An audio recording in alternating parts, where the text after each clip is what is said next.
पंच परमेष्टि भगवान की, संत शिरोमणि आचार्य गुरुवर श्री विद्यासागर जी महाराज की, संत शिरोमणि आचार्य गुरुवर श्री समय सागर जी महाराज की, मुनिवर श्री निर्णय सागर जी महाराज की, समस्त मुनि संघ की।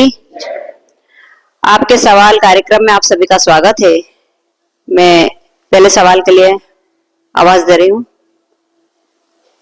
प्रीति जी छाबड़ा के चरणों में बारंबार नमोस्तु नमोस्तु नमोस्तु।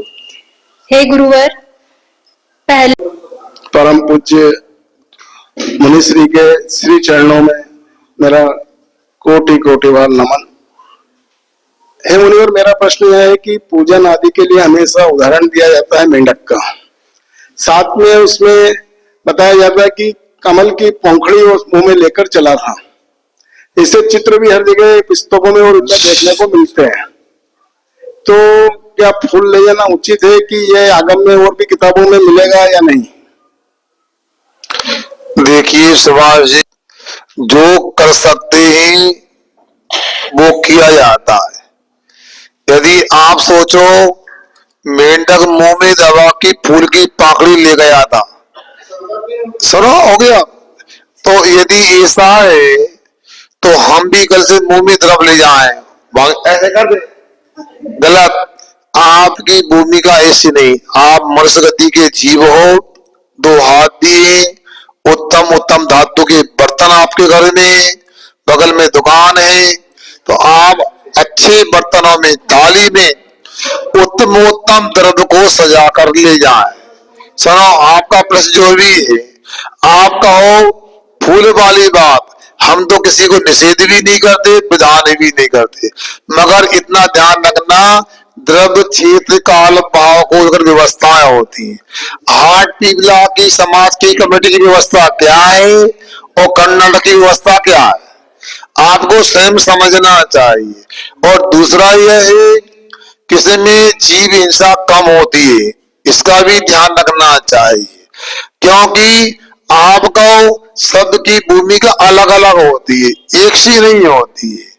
हमारे सामने आप जिनेतर लोग आते हैं, फूल लेकर आते हैं, हम आशीर्वाद देते हैं, क्या बात है, मगर जिसकी जो भूमिका होती है, मगर आप लोग सोचो कि हम फूल से का, अरे घर में तो आप 2-2 हजार रुपए किलो के सूखे मेवा खाते हो, और भगवान की पूजन आप सस्ते में करना चाहते हो। मैं तो कहता हूं घर में जो तरफ खाते हो उतना तो स्तर पूजन की तरफ का होना चाहिए, और द्रव्य क्षेत्र काल भाव को लेकर के अपने को अपने अनुष्ठान संपन्न करना चाहिए, जिससे अपने भी विशुद्धि कम ना हो और समाज की व्यवस्था भी बनी रहे। ठीक, हाँ। करते हैं तो उसमें बोलते हैं मन शुद्धि, वचन शुद्धि और काय शुद्धि। इसका ऐसे समझाइए। नवदा भक्ति में जो अंत में मन शुद्धि, वचन शुद्धि, काय शुद्धि, आहार जल शुद्ध बोला जाता है। इसका मतलब ही मुनि राज निश्चिंत हो गए। अब जो भी यदि गड़बड़ी है, श्रावक को उसका श्रेय मिलने वाला है। महाराज को तो कहा है नवदा भक्ति के बिना आहार नहीं लेना। ये जिन मुद्रा है, और जिन मुद्रा की आन बान स्थान में कभी किसी प्रकार से कमी नहीं होना चाहिए।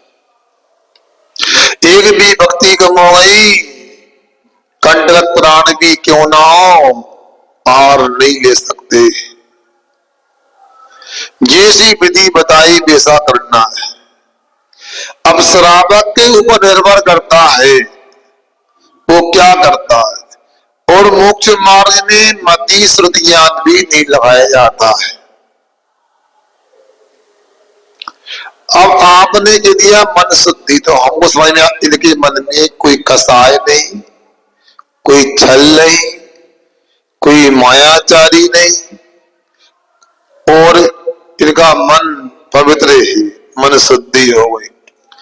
वचन शुद्धि, जो कहा जा रहा है वो सत्य ही कहा जा रहा है, सत्य के अलावा कुछ भी नहीं बोला जा रहा है। होता कि नहीं होता है। अब कई बार ऐसा भी देखा जाता है कि लोग कहते हैं कि क्या करें, महाराज का आहार तो करा नहीं। आपके यहाँ मान लो शुद्ध घी नहीं था, बाजार से घी ले आए, बाजार से घी ले आया और आपने बोल दिया आहार जल शुद्ध है, तो आहार जल की शुद्धि भी बिगड़ गई, वचन शुद्धि भी बिगड़ गई आपकी। वचन आपने झूठ बोल दिए। जबकि ऐसा है कि चाहे गर्म जल भी दे दो, शुद्ध होना चाहिए। आपने शुद्धि बोल दी, पूरा दोष आपके खाते में चला गया, हम निश्चिंत हैं। हाँ, हमको पता लग जाए जानकारी कि इन्होंने शुद्धि गलत बोली, ये सामग्री शुद्ध नहीं, यदि हम लेते तो हमको दोष लगेगा। इसलिए वचन शुद्धि भी बड़ी महत्वपूर्ण होती है।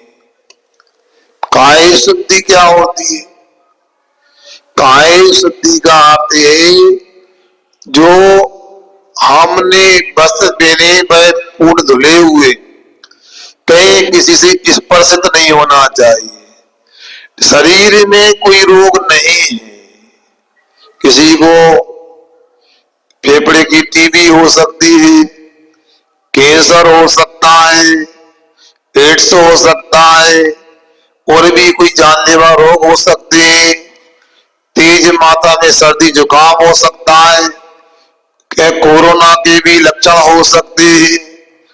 इस स्थिति में आहार देने को मना किया, काय शुद्धि नहीं।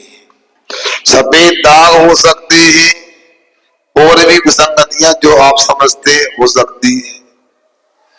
अब आपने काय शुद्धि बोल दिया, कोई रोग है। हाँ, कुछ रोग ऐसे है कि आपको संशय होता कि हम आहार देने के योग्य हैं क्या नहीं, तो जिनको आहार देना है उनसे पूछ लो पहले जा करके कि हमें ऐसी स्थिति है, हम आहार दें या नहीं दें। कई बार जलने से भी सफेद दाग हो जाता है, जलने से सफेद दाग होना अलग और सफेद दाग की बीमारी होना अलग, ये स्पष्ट कर लेना चाहिए। कभी कभी क्या करते हैं, धागा वगैरह तो गीला नहीं हुआ, कपड़े ऊपर से 16 के पहन ली।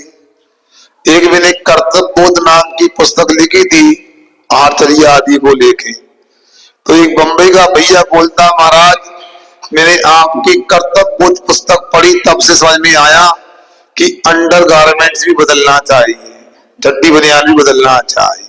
मैं तो पैंट शर्ट निकालता था, वो चड्डी बनियान के ऊपर दुपट्टा पहन लेता था। और अपने को ये लग रहा है कि क्या कई लोग ऐसे, तो इन सब बातों का ध्यान रखना चाहिए।